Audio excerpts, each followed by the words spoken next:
Bismillahirrahmanirrahim. Alhamdulillah nahmaduhu wa nasta'inuhu wa nastaghfiruh.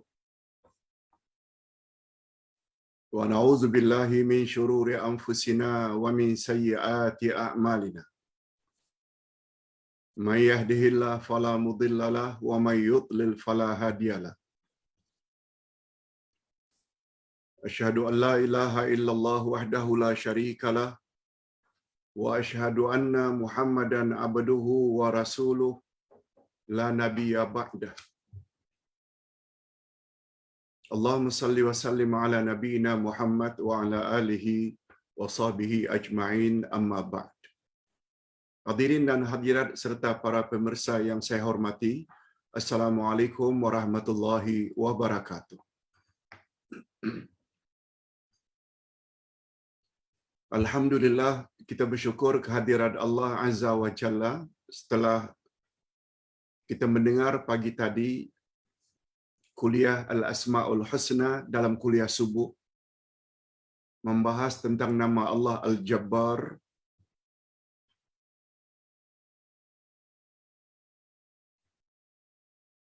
Pada kuliah duha pula kita akan bahas satu topik juga berkaitan dengan akidah.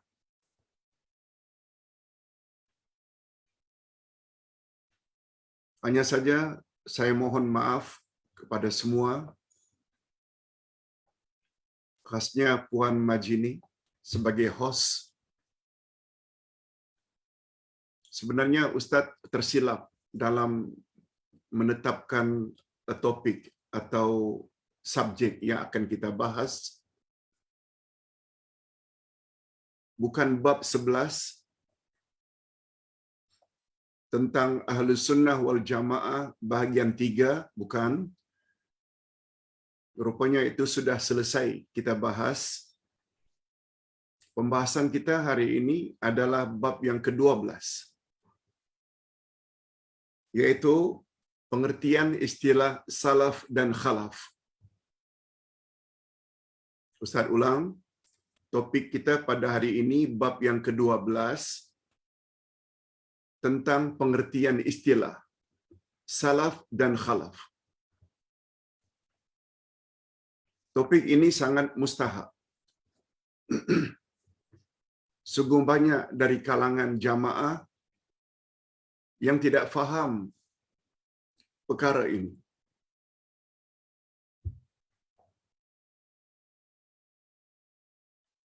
Kalau yang dikatakan salaf itu banyak yang membatasi hanya salaf zamani. Mereka tidak tahu adanya salaf manhaji. Sebaliknya ada pula yang mengatakan kita yang berada pada akhir zaman ini impossible menjadi salaf. Itu salah lagi. Malah Ustaz ada sebut pada kawan tentang betapa pentingnya topik ini.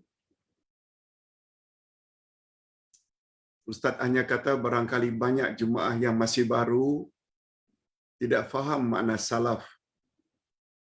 Lalu dijawab,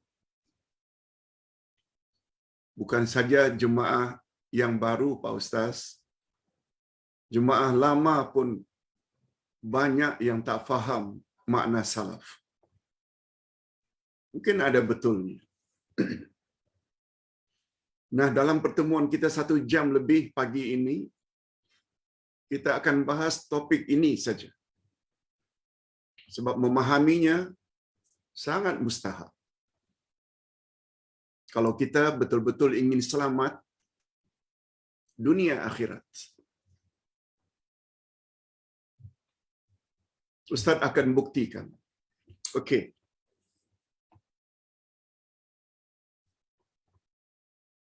Apa itu salaf?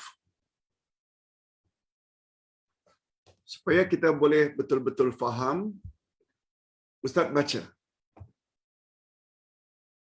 Bapa-bapa dan ibu-ibu, puan-puan dan tuan-tuan serta para pemirsa, semak buku. Salaf menurut bahasa menurut bahasa dulu. Sesiapa yang mendahului kamu dari ibu bapakmu dan kaum kerabatmu yang berada di atas kamu dari segi umur dan kelebihan. Abdullah bin Yasin. Yasin itu salaf. Abdullah itu anak Fatimah. Fatimah itu salaf bagi Abdullah. Sebab mereka hidup lebih dulu. Demikian juga kalau kita ada pakcik, makcik, uncle, auntie. Termasuk abang-abang kita. Itu semuanya adalah salaf bagi kita.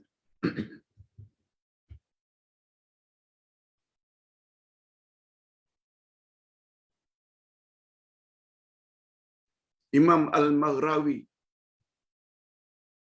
pernah berkata, salaf ialah orang-orang yang mendahului kita. Al-Mutaqaddimun.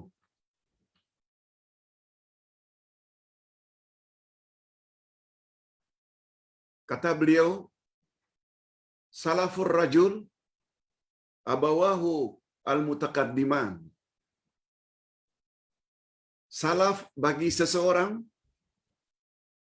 adalah ibu bapa yang mendahuluinya. Yes. Fahami itu dulu. Baru kita berpindah kepada salaf menurut istilah syarak. Macam Ustaz sebut pagi tadi.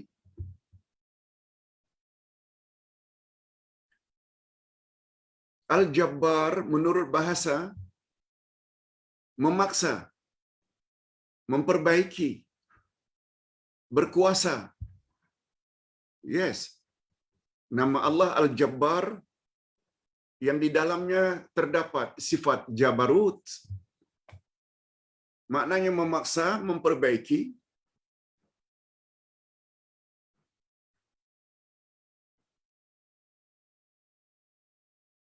Tetapi Al-Jabbar menurut istilah agama ada 3. Ada namanya Jabrul Quwwah. Berkuasa dari sudut mempunyai kekuatan. Jabrul Rahmah.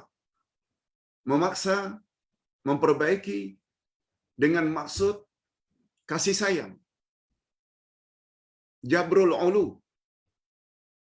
Keperkasaan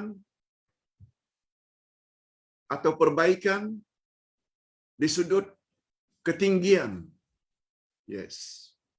Nak buat contoh. Salaf dari sudut bahasa maknanya orang yang mendahului kita. Tapi menurut syarak, ini dia yang mustahak menurut syarak. Menurut syarak, menurut agama, yaitu para sahabat. Maknanya sahabat Nabi. Para tabi'in. Dan para atba'ut tabi'in. Yang hidup pada 3 kurun pertama. Definisi sahabat, orang yang hidup sezaman dengan Nabi, jumpa dengan Nabi, masuk Islam, dan mati dalam Islam.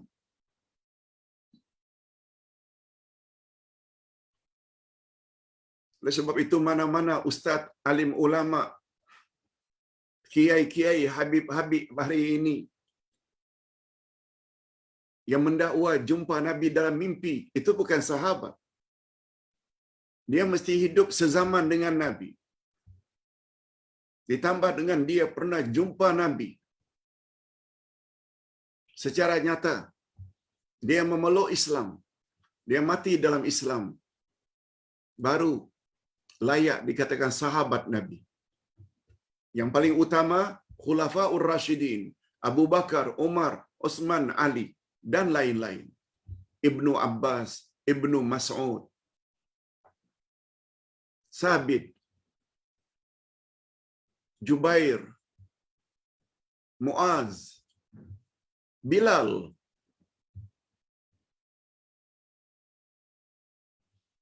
Tabi'in pula orang yang tidak jumpa Nabi, tak sezaman dengan Nabi. Tapi mereka jumpa sahabat. Mereka memeluk Islam dan mati dalam Islam. Baru tabi'in. Atba'ut tabi'in tidak jumpa Nabi, juga tidak jumpa sahabat. Atba'ut tabi'in hanya jumpa tabi'in, masuk Islam dan mati dalam Islam. Itu istilah salaf menurut kacamata agama. Pegang baik-baik ini. Oh, kalau begitu Pak Ustaz, saya yang hidup pada kurun 1443, tidak sezaman dengan mereka. Oh, tak layaklah saya ini digolongkan tabi salaf. Tak layaklah saya ini digolong salaf. Tunggu dulu. Ini yang kita akan bahas ini. Terlalu awal pertanyaan itu. Ustaz kata mungkin. Tapi jenis salaf yang macam mana? Nanti kita akan bincang. Ustaz sengaja buat pertanyaan-pertanyaan ini supaya kita fokus. Ingin dengar jawaban Ustaz. Macam mana kita boleh jadi salaf sedangkan kita tidak sezaman dengan Nabi? Jumpa Nabi tidak, jumpa sahabat tidak, jumpa tabi'in tidak, jumpa atba'ut tabi'in pun tidak. Tunggu dulu. Pertanyaan ini sengaja Ustaz lontar supaya kita fokus. Jangan ngantuk. Jangan leka. Dengar satu demi satu penjelasan Ustaz. Ustaz ulang sekali lagi, salaf menurut istilah syarak atau istilah agama. Para sahabat tabi'in, atba'ut tabi'in. Bukan hanya itu. Para imam mujtahidin yang berpegang teguh dengan Al-Quran dan As-Sunnah. Mereka termasuk salaf. Khususnya Imam Abu Hanifah, Imam Malik, Imam Asy-Syafi'i, Imam Ahmad Ibn Hanbal. Semua mereka mujtahidin. Tapi dengan syarat. Mereka tidak dituduh melakukan bid'ah dan tidak pula diberi gelaran yang tidak baik. Seperti Khawarij, Rafidah, Mu'tazilah, Murji'ah, Jabariyah, Jahmiyah dan semua golongan yang menyimpang dari landasan yang sebenarnya. Walaupun mereka hidup pada zaman sahabat.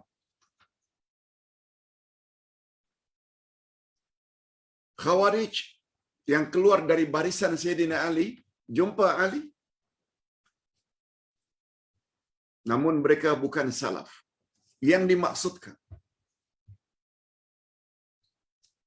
Rafidah, ini nama lain bagi Syiah. Syiah muncul sejak dari zaman Osman ibn Affan lagi, sebelum Sayyidina Ali. Yang menyanjung keterlaluan Sayyidina Ali sampai menolak Abu Bakar, Umar dan Osman. Itu Rafidah. Rafidah dalam bahasa Arab maknanya rafad. Rafad itu menolak. Maksud menolak tiga Khalifah Ar-Rashidin, Abu Bakar, Umar, Osman. Mereka inilah yang dipanggil dengan Syiah. Bukan salaf. Mu'tazilah yang banyak gunakan akal daripada nas Quran dan Sunnah. Kita dah jelaskan sebelum ini tentang sikap Wasil bin Atha keluar daripada majlis gurunya Hasan Al-Basri menyendiri, mengisolasikan diri, mengisolasikan diri, memulaukan diri. Itu yang namanya Mu'tazilah, dari perkataan i'tizal. Ciri-ciri utama mereka dalam beragama, mereka lebih mengutamakan akal daripada Quran dan Sunnah. Mereka hidup di zaman tabi'in.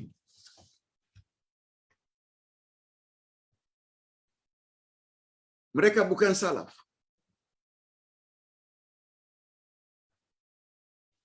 Jadi salaf bukan terbatas karena mereka hidup pada 3 kurun pertama. Berdasarkan istilah di atas. Berdasarkan istilah di atas jelaslah bahwa ciri-ciri khas yang mesti ada pada golongan salaf adalah mereka yang berpegang teguh dengan Al-Quran dan As-Sunnah. Nah, sekarang mula terjawab. Berdasarkan istilah di atas, jelaslah bahwa ciri-ciri khas salaf mesti berpegang teguh kepada Quran dan Sunnah. Betul tak hari ini kita berpegang teguh kepada Quran dan Sunnah? Yes. Kita layak dikatakan salaf. Tapi bukan namanya salaf zamani. Bukan namanya salaf berdasarkan period, masa, era. Bukan. Tapi ada nama khas nanti. Sebagaimana yang difahamkan oleh orang-orang yang hidup pada 3 kurun pertama. Seperti para sahabat, tabi'in, atba'ut tabi'in. Karena merekalah yang pernah diisyaratkan oleh Rasul sallallahu alaihi wasallam sebagai manusia yang berada di dalam 3 kurun yang terbaik. 3 kurun yang terbaik. Nabi yang recommend. Dalam hadis sahih riwayat Imam Bukhari, khairul quruni qarni, summa allazina yalunahum, summa allazina yalunahum. Sebaik-baik kurun adalah kurunku, kata Nabi. Kemudian kurun sesudah mereka, kurun kedua. Kemudian kurun sesudah mereka, kurun yang ketiga.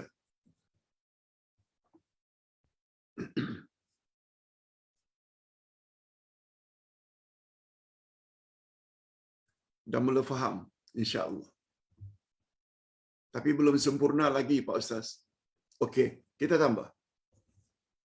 Syekh Muhammad Al-Khafaji,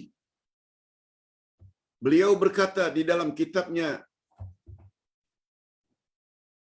Al-Aqidah, Al-Aqidatul Islamiyah baina Salafiyah wal Mu'tazilah.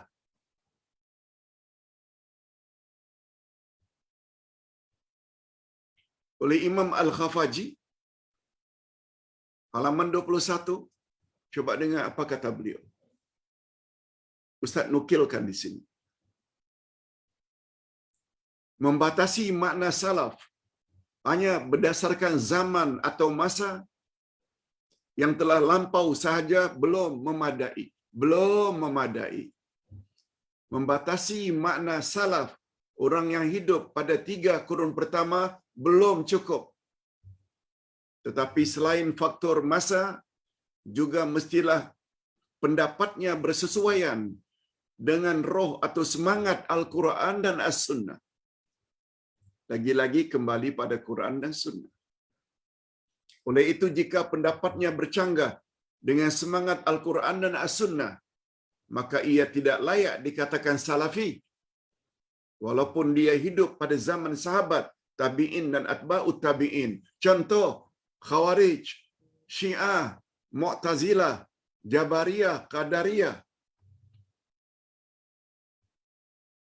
Semuanya hidup pada 3 kurun pertama.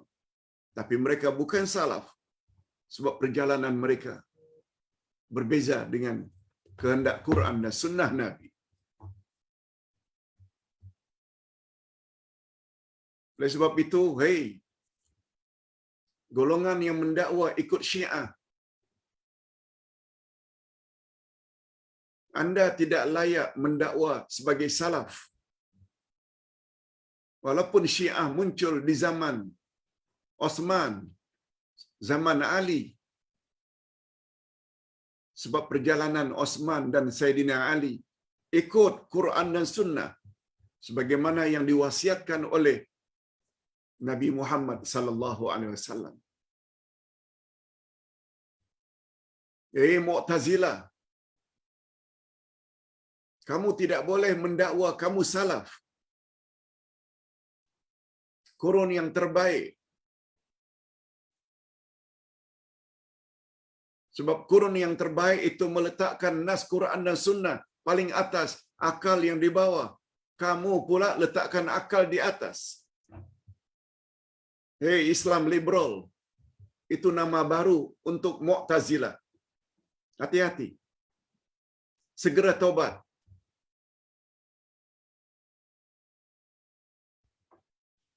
Perkataan salaf biasanya merujuk kepada dua perkara. Nah, ini dia. Mula kita bahas tentang pembahagian salaf. Rupanya salaf terbagi kepada dua. Yang pertama merujuk kepada sejarah. Apa dia sejarah salaf? Dalam hal ini apabila disebut salaf, biasanya dirujuk kepada 3 kurun pertama Hijriyah. Hijriyah ya. Yang sekarang ini 1443. Bukan Masihiyah. Yang 2023, bukan itu. 3 kurun pertama Hijriyah. Sejak Nabi berhijrah. Hakikat ini dapat disimpulkan dalam sabda Nabi. Lihat. Nabi yang sebut. Kita ulang sekali lagi. Khairul quruni qarni, summal ladzina yalunahum, summal ladzina yalunahum. Sebaik-baik kurun. Dalam riwayat yang lain, khairun nasi qarni, sebaik-baik manusia yang hidup pada kurunku, kemudian kurun berikutnya, kemudian kurun berikutnya. Kedua-duanya sahih. Sama ada diawali dengan khairul qurun atau khairun nas, sama-sama sahih. Itu salaf bila merujuk pada sejarah. Itu salaf bila merujuk kepada zaman, masa. Nah, ini yang mustahak untuk difahami. Salaf bila merujuk kepada manhaj. Apa makna manhaj? Kita dah bahas dah 2 minggu yang lalu. Manhaj itu maknanya at-tariqul wadih. Jalan yang jelas. Diartikan juga manhaj itu dengan kurikulum, dengan silibus, dengan metod, dengan sistem. Semuanya boleh. Tapi bila salaf merujuk kepada manhaj, jalan yang jelas, tepat, kuat hujahnya,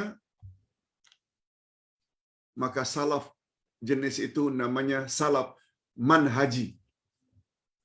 Pertama tadi salaf zamani atau salaf tarikhi. Salaf berdasarkan tarikh sejarah. Mereka yang hidup pada 3 kurun pertama.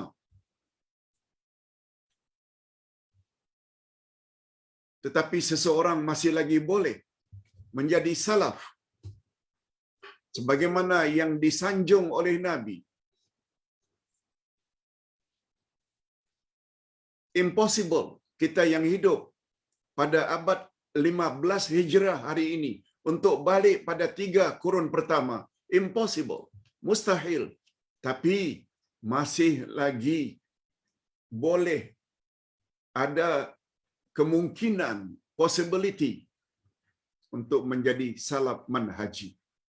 Dengan syarat miliki akidah. Kalau boleh macam akidah Abu Bakar, Umar, Osman, Ali.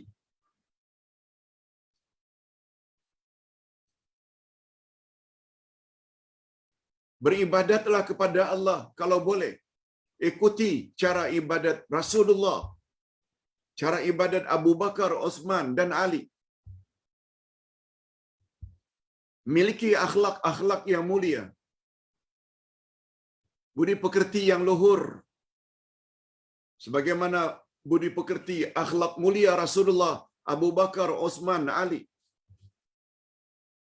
Walau kita hidup pada 1443, dah 14 dan 1400 tahun yang lalu telah berlalu. 1200 tahun telah berlalu. Namun kita dapat tergolong ke dalam salaf. Cuma salafnya disebut dengan salaf manhaji. Ini yang kita coba ajak jemaah. Tak perlu menyalahkan orang lain atau menuduh orang lain kalau mereka ingin untuk memilih jalan sendiri. Tapi jalan yang paling selamat adalah jalan sebagaimana yang diajar oleh Nabi, yang diikuti oleh Abu Bakar, Umar, Utsman, Ali. Rujuk balik makna siratal mustaqim yang ditafsirkan sendiri oleh Allah, yaitu perjalanan orang-orang yang telah Allah beri nikmat. Mereka adalah nabiyin, siddiqin, syuhada dan salihin.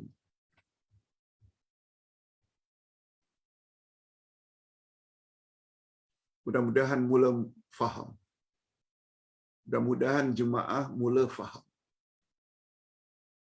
Nabi Muhammad sallallahu alaihi wasallam sanjung 3 kurun pertama atas dasar apa?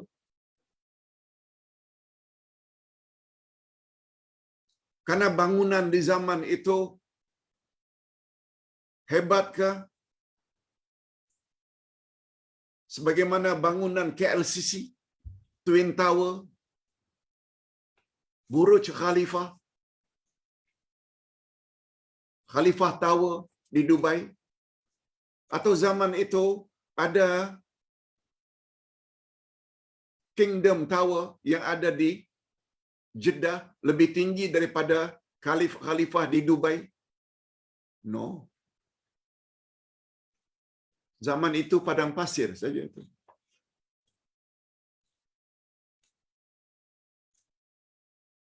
Sanjungan Nabi terhadap 3 kurun pertama karena agama mereka, pegangan agama mereka, akidah mereka murni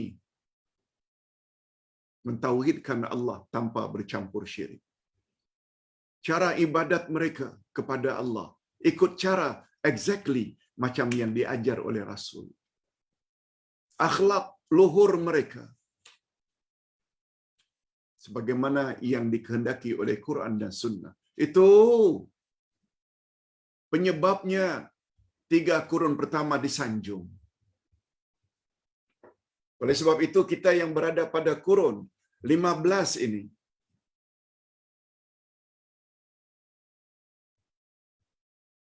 bila kita dapat ikut akidah macam akidah Abu Bakar, akidah Umar, Osman, Ali, begitu juga cara beribadat. Ini yang namanya salaf manhaji. Ingat manhaj maknanya sistem, metodologi, cara, jalan yang jelas dan nyata sesuai dengan petunjuk Quran dan Sunnah.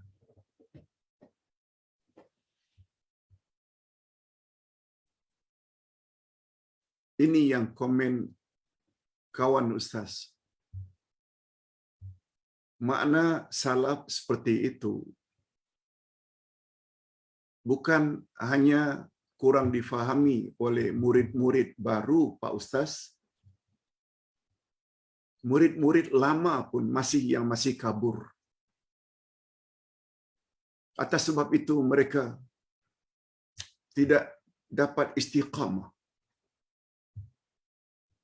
Itu sebabnya mereka ditegur saja dah berhenti.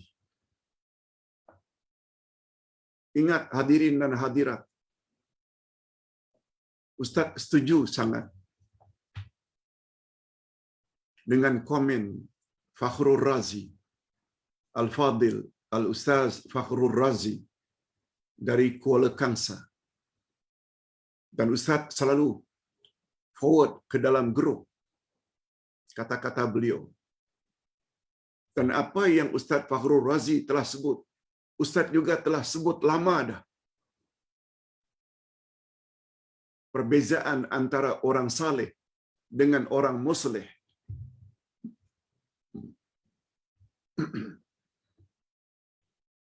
Orang yang saleh, orang baik.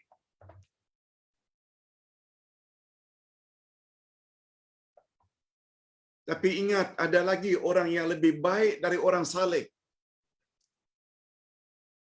yaitu orang yang muslih.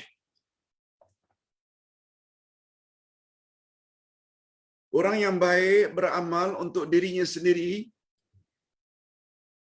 bagus.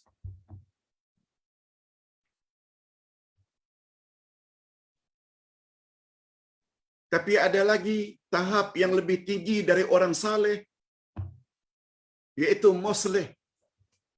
Selain dirinya baik, dia coba memperbaiki orang lain.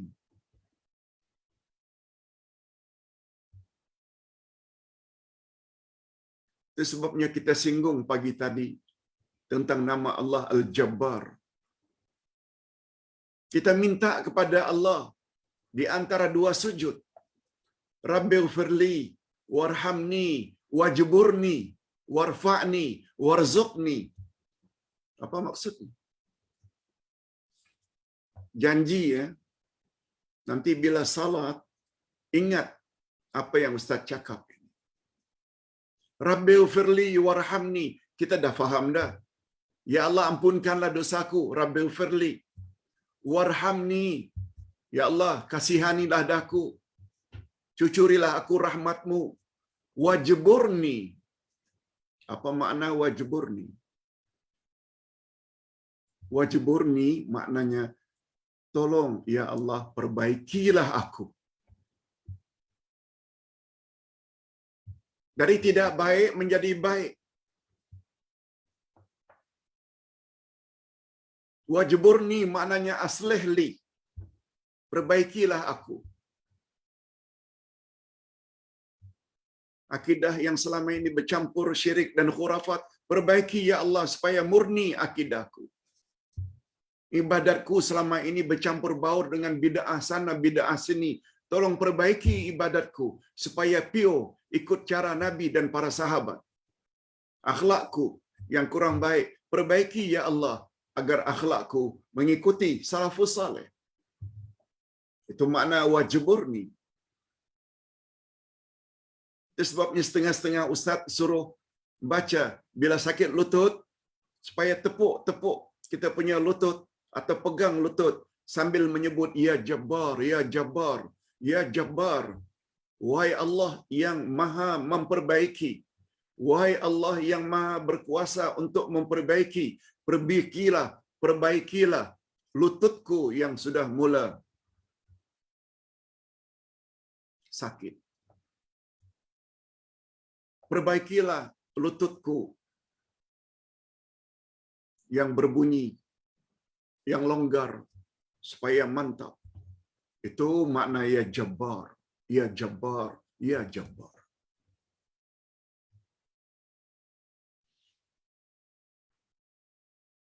Sambil kita panggil Allah ya Jabbar, ya Jabbar, dalam hati minta Allah perbaiki. Dan Allah boleh perbaiki apa saja. Bukan memperbaiki sakit saja. memperbaiki kehidupan kita dari miskin menjadi kaya, dari papa menjadi berkecukupan, daripada jahil bodoh menjadi berilmu pengetahuan, dari cara ibadat ikut nenek moyang menjadi beribadat ikut cara salafus saleh. Tu ya Jabbar.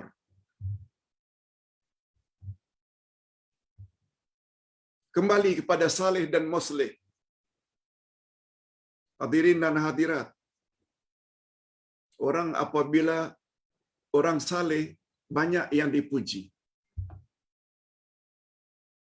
Banyak mendapat pujian. Rajin beribadat tapi untuk dirinya sendiri. Tapi muslih selain memperbaiki diri juga berusaha memperbaiki orang lain. Bila ada syirik, dia tegur. Bila ada bid'ah, dia tegur. Bila ada maksiat yang dia lakukan, dia tegur. Itu namanya muslih. Mana lebih baik antara salih dan muslih? Ustaz tanya mana lebih baik ya? Kedua-duanya baik. Tapi yang lebih baik adalah muslih. Orang saleh barangkali dia buat baik. Apa saja maksiat yang berlaku dia tak tegur. Itu sebabnya orang saleh selalu mendapat sanjungan, pujian. Tetapi orang yang muslih, semua rasul adalah muslih, bukan setakat saleh. Nabi Muhammad sallallahu alaihi wasallam sejak rasul-rasul terdahulu lagi. Nabi Ibrahim tegur penyembah berhala supaya menyembah Allah yang Maha Esa. Nabi Muhammad berhadapan dengan perkara yang sama. Tegur penyembah-penyembah berhala supaya menyembah Tuhan yang Maha Esa. Jangan berzina, jangan berjudi, jangan minum arak. Betul tak nasib Nabi Muhammad akhirnya dicela, dicaci. Sekali lagi Ustaz ingin tekankan. Apa yang disebut oleh Ustaz Fakhrul Razi ada betulnya. Orang saleh di antara buktinya, orang saleh memang baik dan selalu mendapat sanjungan. Tapi muslih yang coba memperbaiki orang lain dicaci, dimaki, dilabel dengan bermacam-macam gelaran. Pemecah belah umat lah, pembawa ajaran songsang lah. Kalau Wahabi ini dah biasa. Setiap kita ingin memperbaiki yang salah, Wahabi, Wahabi, Wahabi.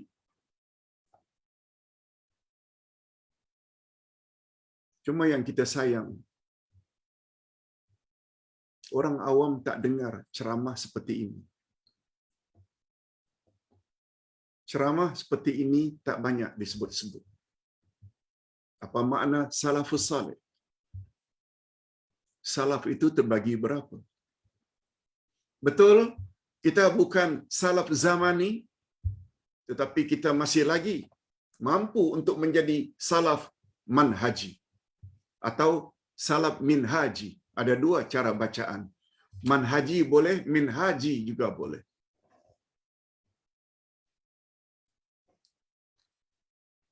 Ustaz baca sedikit tentang merujuk kepada manhaj. Manhaj yang dimaksudkan di sini ialah jalan atau cara yang diikuti oleh para sahabat, tabi'in dan atba'ut tabi'in. Dan orang-orang yang mengikuti jalan mereka dengan berpegang teguh dengan Al-Quran dan As-Sunnah. Mereka meletakkan dua sumber tersebut di tempat yang tertinggi, mendahului kedua-dua dari sumber-sumber yang lain. Mendahului kedua-duanya dari sumber-sumber yang lain. Sebagaimana yang difahamkan oleh para sahabat dan salafus saleh. Ustaz yakin majoriti jemaah sudah mula faham. Oleh sebab itu, jangan lupa sematkan dalam hati untuk jadi salaf manhaji. Hanya itu saja puak yang paling selamat. Tak perlulah kita menyesatkan atau mengkafirkan orang. Tak payah. Dan Ustaz ingin berterus terang bahawa Ustaz tidak hanya menginginkan menjadi orang saleh, tapi Ustaz ingin untuk jadi muslih. Oleh sebab itu, Ustaz tak takut-takut sebut apa Quran kata, apa Rasul kata, walau dituduh apapun. Diharap para jemaah dapat memahami hakikat ini.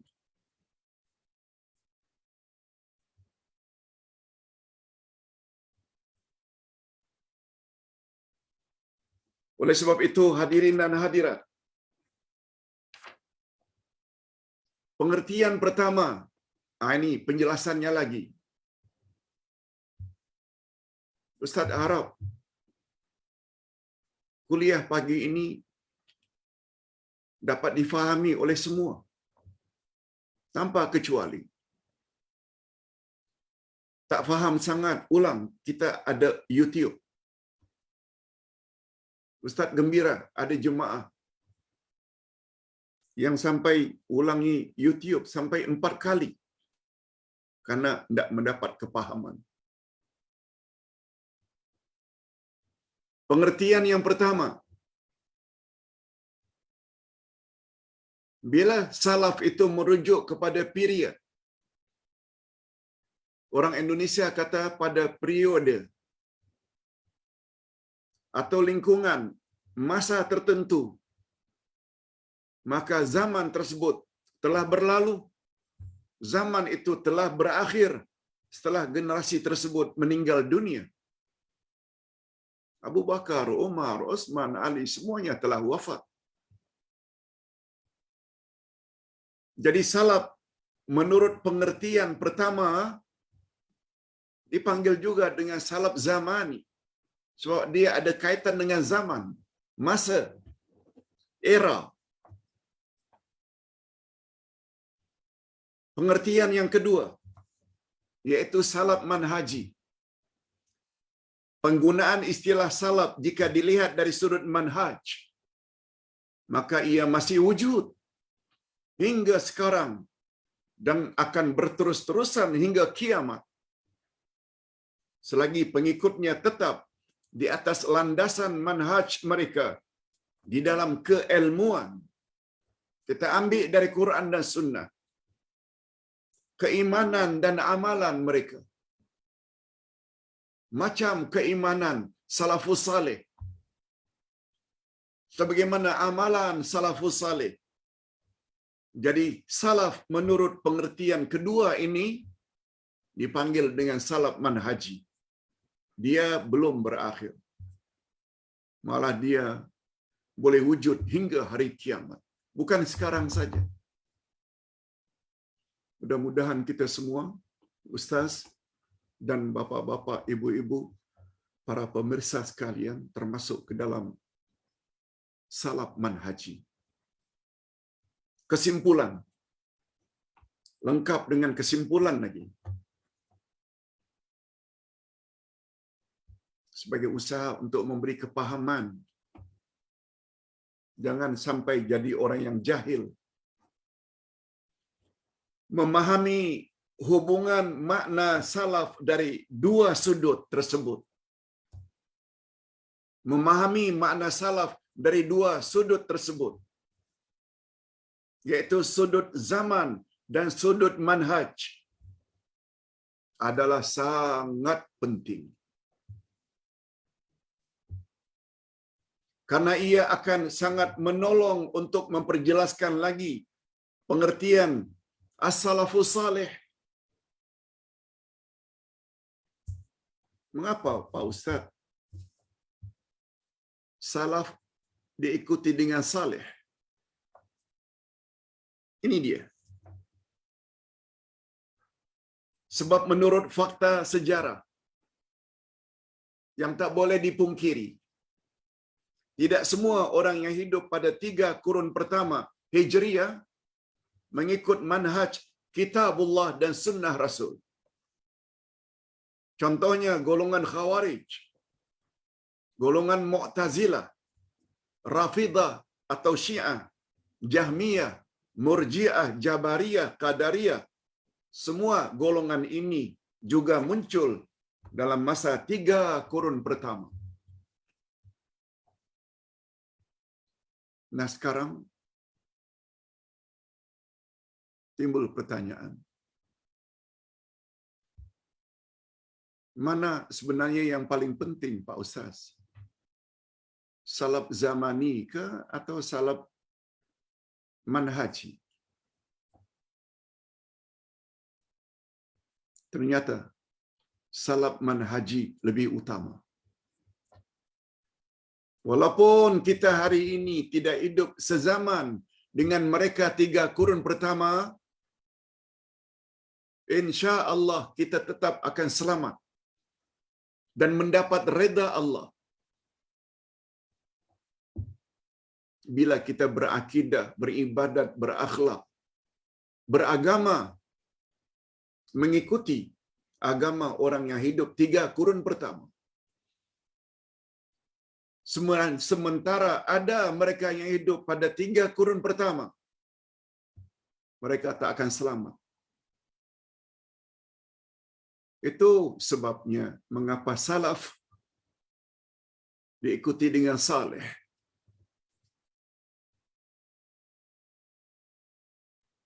Orang-orang salaf yang saleh yang ikut Nabi, ikut Al-Quran dan Sunnah.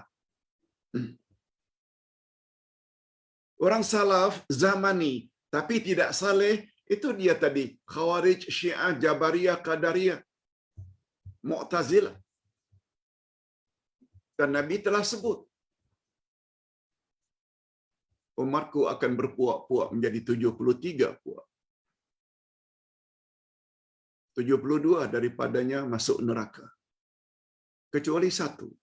Satu saja yang selamat dari neraka. Hanya satu saja yang layak masuk syurga. Ketika baginda ditanya, siapa golongan yang satu itu ya Rasulullah? Nabi pernah jawab, ma ana alaihi wa ashabi. Mereka yang ikut aku dan ikut sahabat-sahabatku. Dalam riwayat yang lain, beliau berwasiat menjelang wafat baginda. Man ya'ish minkum fasayara ikhtilafan katsira. Alaikum bisunnati wa sunnatil khulafa ar-rasyidin al-mahdiyyin min ba'di. Addu 'alaiha bin nawajiz. Jika kamu punya umur yang panjang, kelak akan jumpa banyak perbalahan dalam urusan agama. Jika kamu ingin selamat, ikut aku dan ikut khulafa ar-rasyidin. Nabi sebut. Semua kita tahu Khulafaur Rasyidin bermula dari Abu Bakar, Umar, Uthman dan Ali. Semua kita tahu Allah sendiri yang tafsirkan Siratal Mustaqim itu Nabiyin, Siddiqin, Syuhada dan Salihin. Yang paling utama kita masukkan di dalam makna Siratal Mustaqim adalah Nabi dan para sahabat, terutama Khulafaur Rasyidin. Golongan ini pula yang dikatakan sesat pada akhir zaman. Malah ada yang mengkafirkan. Memang bercelaru. Tapi ingat, yang bercelaru itu hanya dalam pemikiran orang-orang yang tak ada ilmu. Orang yang ada ilmu, dia nampak. Dia nampak yang mana benar, yang mana salah. Itu sebabnya Al-Quran salah satu namanya adalah Al-Furqan. Al-Furqan maknanya pembeza, mana yang hak, mana yang batil. Pembeza, mana yang benar, mana yang salah. Lalu Al-Furqan kita tak mau gunakan. Sedangkan apa yang ada dalam Quran semuanya benar. Hakikat itu disebut oleh Allah pada awal surah Al-Baqarah. Zalikal kitabu la raiba fi hudan lil muttaqin. Hadirin dan hadirat rahimakumullah. Oleh sebab itu, masa 3 kurun pertama Hijriah itu perlu dibatasi dengan manhaj supaya golongan-golongan di atas tidak dimasukkan ke dalam istilah salafus saleh. Yang berpahaman Syiah, mereka tidak tergolong dalam salafus saleh sebab mereka memang salaf dari zaman ini, tapi mereka bukan orang yang saleh. Orang yang saleh bila segala keyakinan pergerakan amalan mereka ikut Quran dan Sunnah. Syiah tidak, Khawarij tidak, Mu'tazilah tidak.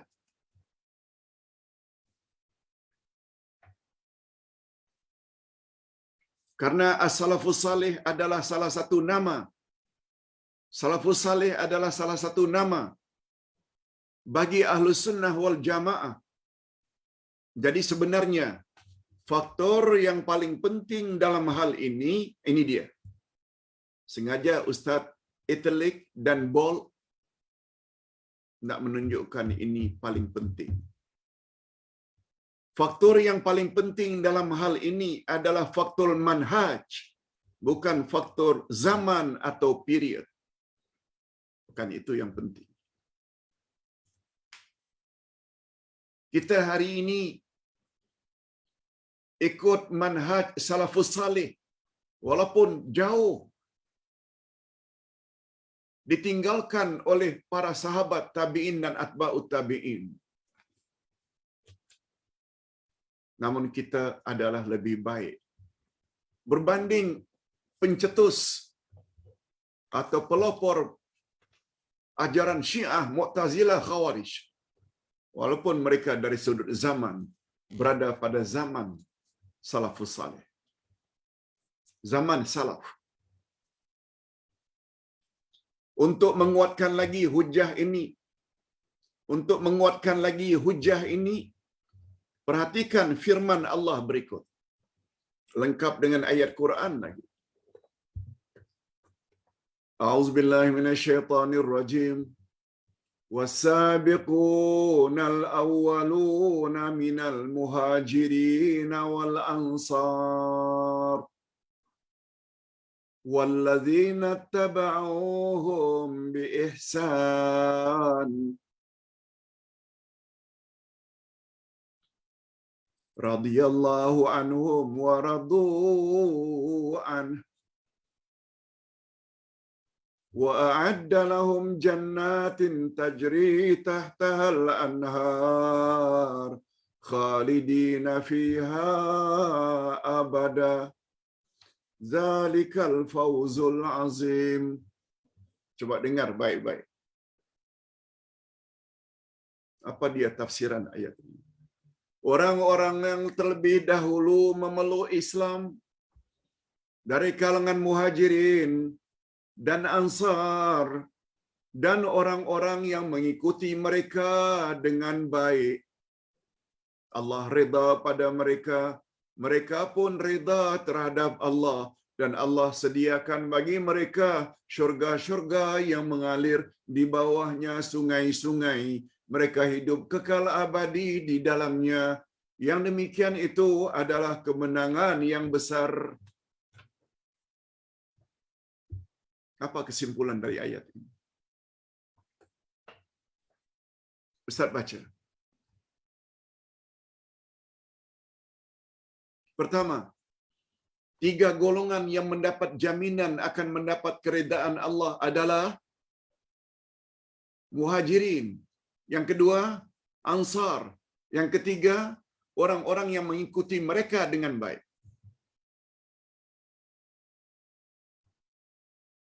Siapa muhajirin? Kelompok pertama yang mendapat redha Allah dan jaminan masuk syurga. Mereka adalah penduduk Mekah yang berhijrah ke Madinah yang dipanggil muhajirin. Yang kedua, puak Ansar, penduduk Madinah yang setia pada Rasulullah. Kita bukan muhajirin.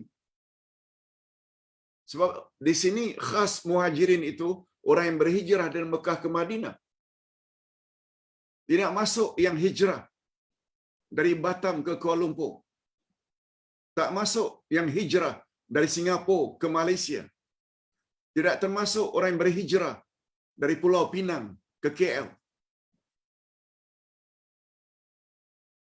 Sebab Allah gunakan al-muhajirin. Maknanya orang tertentu, the-muhajirin. Al-ansar, orang yang menolong Nabi. Khas untuk orang Madinah. Sebabnya digunakan al-ansar, the-ansar. Lalu kita, Pak Ustaz, boleh tak termasuk ke dalam orang yang Allah redai dan layak masuk syurga? Boleh. Tapi Pak Ustaz kata kita bukan muhajirin, kita bukan ansar. Ya, tapi kan ada golongan yang ketiga. Golongan ketiga itu yang juga akan mendapat redha Allah dan layak masuk syurga, Allah sebut. Bukan Nabi sebut, bukan Ustaz sebut, Allah sebut. Alladzina tabauhum bi ihsan. Golongan ketiga ni mengikuti mereka yang disebut sebelumnya, muhajirin dan ansar. Bi ihsan, dengan baik. Mereka yang memiliki akidah murni tanpa syirik. Mereka yang beribadat ikut cara Rasul tanpa bid'ah. Mereka mempunyai akhlak yang mulia. Itu maknanya mengikuti mereka dengan baik. Bukan sekedar, oh, aku sayang Abu Bakar, Umar, Utsman, Ali. Di mulut saja. No, no. Semua orang kata, sayang pada Nabi, sayang pada Abu Bakar, Umar, Utsman. Tetapi perjalanan hidup mereka tidak diikuti. Itu sebabnya ingin mendapat redha Allah, ingin masuk syurga, kita mesti ikut mereka dengan baik, bi ihsan. Muhajirin dan ansar terdiri daripada para sahabat.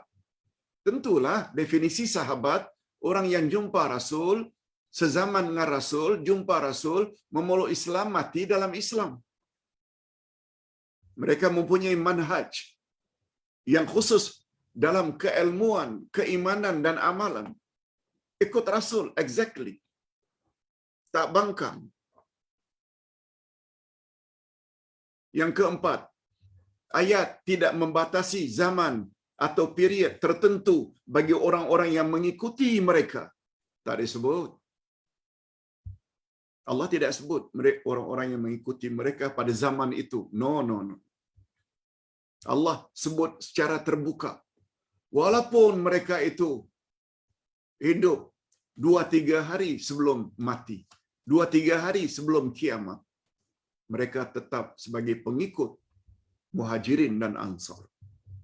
Dan ini memberi isyarat bahawa maksud mengikuti mereka dengan baik adalah mengikuti manhaj mereka. Apa manhaj mereka dalam berakidah? Apa manhaj mereka dalam beribadat? Apa manhaj mereka di dalam berakhlak? Manhaj. Bukan yang kita ikut tu mesti tertakluk pada zaman atau waktu. Yang kelima, terakhir. Jika sifat mengikuti muhajirin dan ansar dibatasi hanya untuk 3 kurun pertama saja, maka itu bermakna ayat tersebut tidak berlaku untuk kita yang hidup pada zaman hari ini. Kalau dibatasi, yang namanya salaf itu terbatas 3 kurun pertama saja, kita tak ada harapan. Tapi tidak demikian bunyi ayat. Orang-orang yang memeluk Islam terlebih dahulu dari kalangan muhajirin dan ansar, dan orang-orang yang mengikuti mereka dengan baik, Allah reda pada mereka, dan mereka pun reda terhadap Allah. Allah sediakan untuk mereka syurga-syurga yang mengalir di bawahnya sungai-sungai. mereka hidup di dalamnya kekal abadi selama-lamanya. Dan itulah keberuntungan yang besar. Allahumma ja'alna minhum. Ya Allah, masukkanlah kami ke dalam golongan salaf manhaji. Salaf manhaji. Ya Rabb. Ya Jabbar, Ya Jabbar. Perbaikilah keislaman kami. Perbaikilah akidah kami.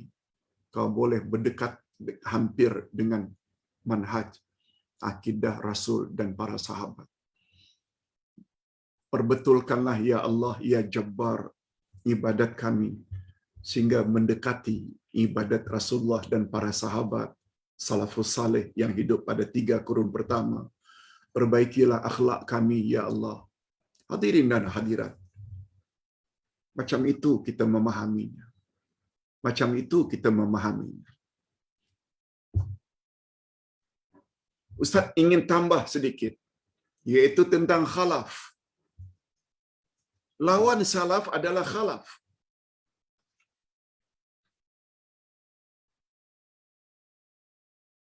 Bahasa Arab, kalau salaf itu di depan,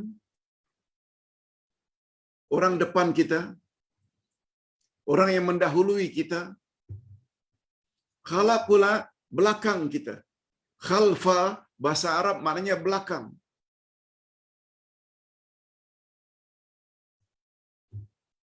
Kita baca sedikit. Kalau tidak sempurna, nanti kita akan, tapi Ustaz kira paling tepat kita sebut sekarang ini apa itu khalaf. Sebab untuk mengetahui sesuatu itu dengan sebenar-benarnya, kita mesti dapat membandingkan mana salaf, mana khalaf. Okey. Khalaf menurut bahasa. Ustaz boleh tambah? Sebab pertanyaan yang datang hari ini hanya satu saja. Kita ada masa. Walaupun sudah genap 1 jam hari saat ini, kita tambah lagi. Mungkin 15 minit atau 20 minit. Khalaf maknanya dalam bahasa, iaitu al-khafa maknanya belakang. Lawannya quddam, di hadapan. Atau al-qarnu ba'dal qarni. Artinya kurun setelah kurun. Kurun-kurun berikutnya. Itu khalaf. Kalau salaf tadi dibatasi oleh Nabi hanya 3 kurun pertama, kurun keempat, kelima, keenam sampai hari ini, dari sudut bahasa, itu namanya khalaf. Sebab zaman itu menyusul di belakang. Okey. Itu baru menurut bahasa. Adapun khalaf menurut istilah syarak, ialah orang-orang yang datang sesudah 3 kurun pertama. Orang-orang yang datang setelah 3 kurun pertama dipanggil khalaf. Sebagaimana yang diisyaratkan oleh Nabi dalam hadis di atas. Sebaik-baik kurun adalah kurunku, kemudian kurun berikutnya, kemudian kurun berikutnya. Hanya saja, sebagaimana salaf, maka penggunaan istilah khalaf juga dapat ditinjau dari 2 sudut. Sebagaimana salaf ada 2 sudut, 2 jenis, khalaf juga demikian.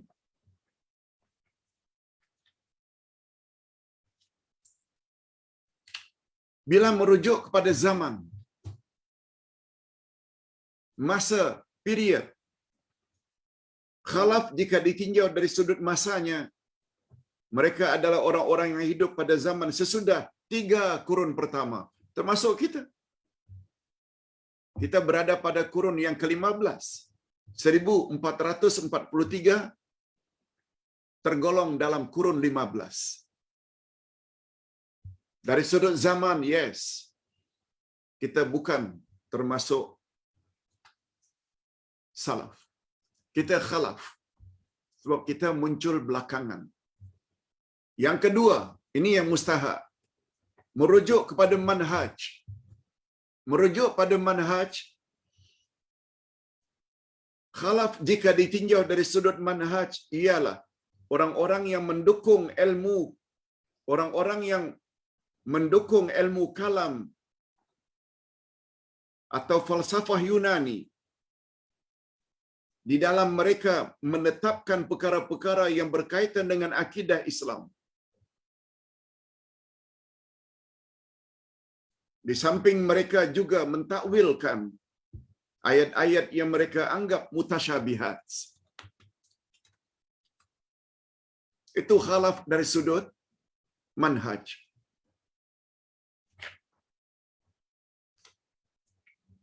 Kalau masih belum faham, coba dengar kepentingan atau kesimpulannya.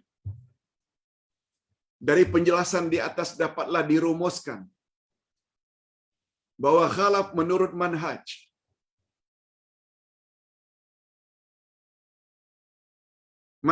yang diajar oleh Nabi, para sahabat, ada manhaj tersendiri. Makna manhaj at-tariqul wadih, ikut Quran dan Sunnah. Itu manhaj. Dalam beragama, kalau ingin selamat, agar terhindar dari kesesatan, manhaj kita mesti ikut Quran dan Sunnah. Begitu manhaj salaf. Tak kira mereka berada pada kurun berapa.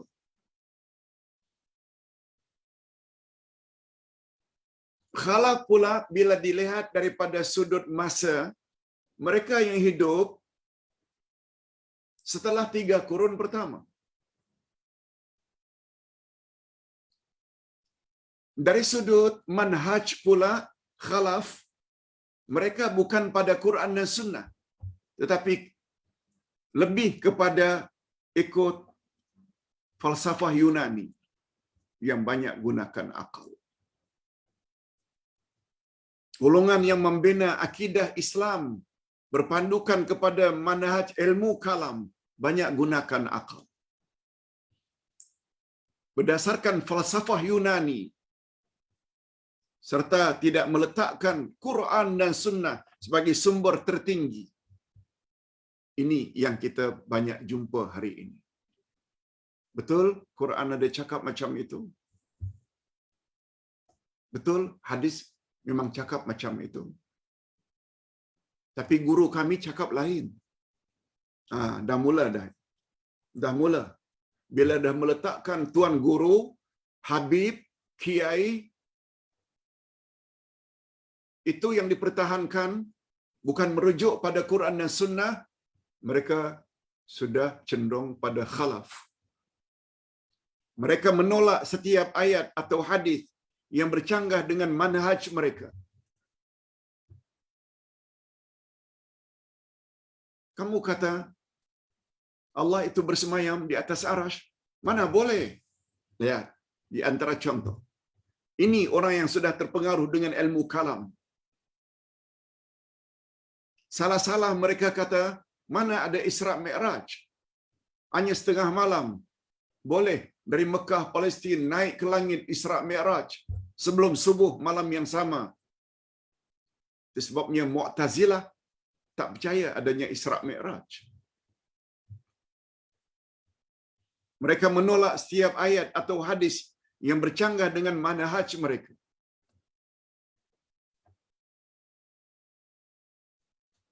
Berdasarkan hakikat ini, nyatalah bahawa golongan khalaf menurut manhaj telah muncul dalam lingkungan 3 kurun pertama lagi, sebagaimana atau seperti Khawarij. Itu khalaf yang suka mengkafir-kafirkan orang. Rafidah, Syiah, Mu'tazilah, Murji'ah, Jabariyah, semuanya muncul pada 3 kurun pertama. Walaupun kemunculan mereka dari sudut zaman, memang zaman salaf, tapi manhaj mereka karena menggunakan ilmu kalam, menggunakan falsafah Yunani,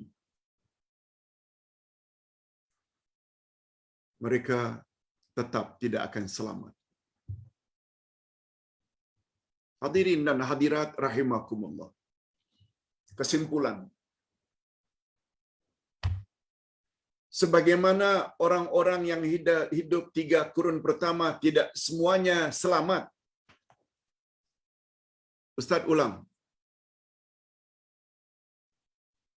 Sebagaimana orang-orang yang hidup pada 3 kurun pertama, kita sebut dengan salaf zamani, tidak selamat bila mereka punya manhaj, tidak ikut Quran dan Sunnah. Sebagaimana menjadi ketetapan dan ikutan para sahabat, terutama Khulafaur Rasyidin. Tak akan selamat. Yang selamat, mereka hidup pada 3 kurun pertama, disebut dengan salaf zamani. In the same time, mereka juga salaf dalam manhaji, yaitu perjalanan hidup mereka ikut Quran dan Sunnah. Yang itu yang selamat. Dengan kata lain, walaupun mereka hidup pada 3 kurun pertama, mereka tetap tidak selamat bila mereka tidak ikut manhaj. Contohnya nih, Khawarij, Syiah, Mu'tazilah, Jahmiyah, Qadariyah, Jabariyah. Tolong dengar selanjutnya. Walaupun kita berada tidak pada 3 kurun pertama, walau tidak bermakna kita tak selamat. Kita tetap selamat biiznillah bila kita ikut manhaj salafus saleh. Apa dia manhaj salafus saleh? Ikut Quran dan Sunnah. Walau kita tidak berada pada salaf zamani. Walaupun kita berada pada zaman khalaf, tapi kita dengan izin Allah akan mendapat redha Allah dan masuk syurga apabila kita ikut manhaj salaf.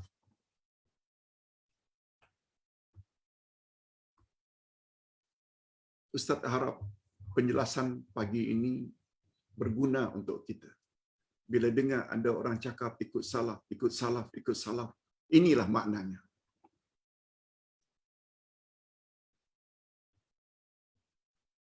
Hadirin dan hadirat rahimakumullah, kita berdoa kepada Allah, mudah-mudahan Allah beri kita kekuatan. Allah perbaiki. Bukan saja menjadi orang saleh, tetapi juga menjadi orang yang muslih. Coba memperbaiki diri, memperbaiki kaum kerabat. Itu sebabnya bila ada YouTube seumpama ini, kita dah faham, share. Itu maknanya anda telah termasuk ke dalam golongan muslih. Bukan saja memperbaiki diri, tapi juga memperbaiki orang lain, terutama kaum kerabat, sahabat-sahabat yang kita kasihi.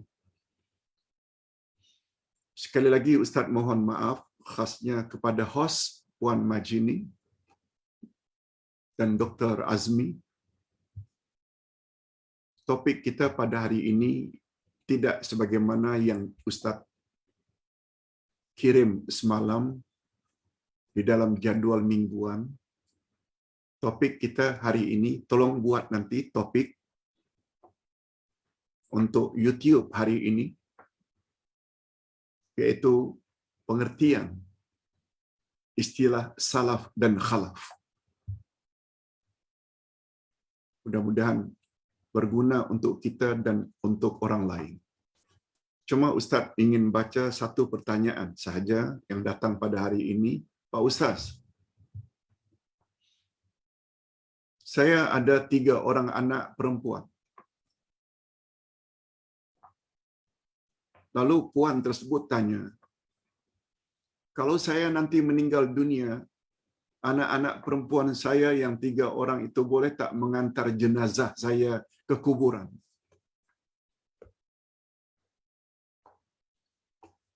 Hadirin dan hadirat rahimakumullah. Yang dipertikaikan oleh ulama fiqh, bila suami meninggal dunia, boleh tak isteri pergi mengantar jenazah sampai ke kuburan? Itu dipertikaikan oleh para ulama sebab ada ketetapan dari Nabi, sejak suami meninggal dunia, isteri mesti beriddah, menahan diri, dan mesti berada di rumah senantiasa selama 4 bulan 10 hari. Kecuali bila ada hajat yang bersangatan. Seperti ke hospital, seperti membeli makanan, tak ada orang lain untuk disuruh, dan lain-lain. Para ulama berbeza pendapat, ada yang mengatakan boleh, ada yang mengatakan tidak boleh. Kita cenderung untuk mengatakan tidak boleh. Itu dalam masalah mengantar jenazah suami ke kuburan. Sebab dia ada kaitan dengan iddah 4 bulan 10 hari. Tetapi terhadap anak, wanita boleh ziarah kubur. Yang tak boleh terlalu kerap. Rasul bersabda, Allah melaknat zawarat, wanita-wanita yang terlalu kerap ziarah kubur. Ziarah boleh. Aisyah radhiyallahu anha selalu ziarah, sehingga bertanya, kalau saya ziarah kubur, ya Rasulullah, apa yang patut saya baca? Kata Nabi, bacalah salam. Assalamualaikum ya ahlal kubur minal mu'minina wal mu'minat wa inna insyaallah bikum lahiqun. Begitu ditanya, Nabi ajar salam ke kuburan. Bukankah itu memberi isyarat boleh ziarah kubur? Termasuklah bila ibu meninggal dunia, anak-anak perempuan yang sayang ibu lalu ikut serta ziarah ke kawasan perkuburan, mengantar ibu buat terakhir kali. Wallahu a'lam. Itu saja yang dapat Ustaz jawab. Kita akhiri dengan doa. Alhamdulillah Rabbil Alamin. Wassalatu wassalamu ala ashrafil anbiya'i wal mursalin wa ala alihi wa sahbihi ajma'in. Rabbana ighfir lana dhunubana wa liwalidina warhamhum kama rabbawna shighara. Rabbana hab lana min azwajina wa dhurriyyatina qurrata a'yun waj'alna lil muttaqina imama. Ya Allah, ampunkanlah dosa kami dan dosa kedua ibu bapa kami, dan cucurilah mereka rahmat-Mu ya Allah, sebagaimana mereka telah bersungguh-sungguh mendidik kami sejak dari kecil. Ya Allah, berilah kami pasangan hidup dan zuriat keturunan yang menyedapkan pandangan mata dan hati kami, dan jadikanlah kami pemimpin bagi orang-orang yang bertakwa. Ya Allah, pada pagi ini kami berpeluang untuk belajar dan memahami makna sebenar salaf dan khalaf. Alhamdulillah, kami telah faham. Ya Rabb. Dan kami berusaha untuk share kepahaman kami ini kepada orang lain, supaya kami bukan hanya layak menjadi orang-orang saleh, tapi kami juga layak termasuk ke dalam golongan orang-orang yang muslih. Ya Jabbar, Ya Jabbar, wahai yang maha berkuasa, wahai yang maha memperbaiki keadaan makhluk, perbaikilah agama kami sehingga mendekati sebagaimana pegangan agama salafus salih, sebagaimana kehendak daripada maksud siratal mustaqim, iaitu mengikuti rasul atau nabi, siddiqin, syuhada dan salihin. Sebab hanya Engkau saja yang dapat memperbaiki kami, ya Rabb. Doronglah kami untuk senantiasa menambah ilmu, khasnya ilmu akidah, ilmu tafsir, ilmu al-asma'ul husna, dan ilmu syariat sebagaimana yang telah engkau tetapkan di dalam Al-Quran dan diperjelas oleh Nabi Muhammad sallallahu alaihi wasallam. Walaupun kami berada bukan pada zaman salafus saleh, tapi alhamdulillah kami bersyukur kepada engkau ya Allah. Sebab selain Muhajirin dan Ansar, engkau juga telah sebut ada golongan ketiga yang akan juga layak mendapat redha-Mu ya Allah, yang juga akan engkau masukkan ke dalam syurga, yaitu golongan orang-orang yang mengikuti salafus saleh, khasnya Muhajirin dan Ansar dengan baik. Oleh sebab itu, berilah kami kekuatan ya Allah untuk terus berada dalam manhaj salafus saleh. Wa sallallahu ala nabiyyina Muhammad wa ala alihi wa sahbihi ajma'in. Subhana rabbika rabbil izzati amma yasifun. Wa salamun alal mursalin. Walhamdulillahi rabbil alamin. Subhanakallahumma wa bihamdik. Asyhadu an la ilaha illa anta astaghfiruka wa atubu ilaik. Assalamualaikum warahmatullahi wabarakatuh.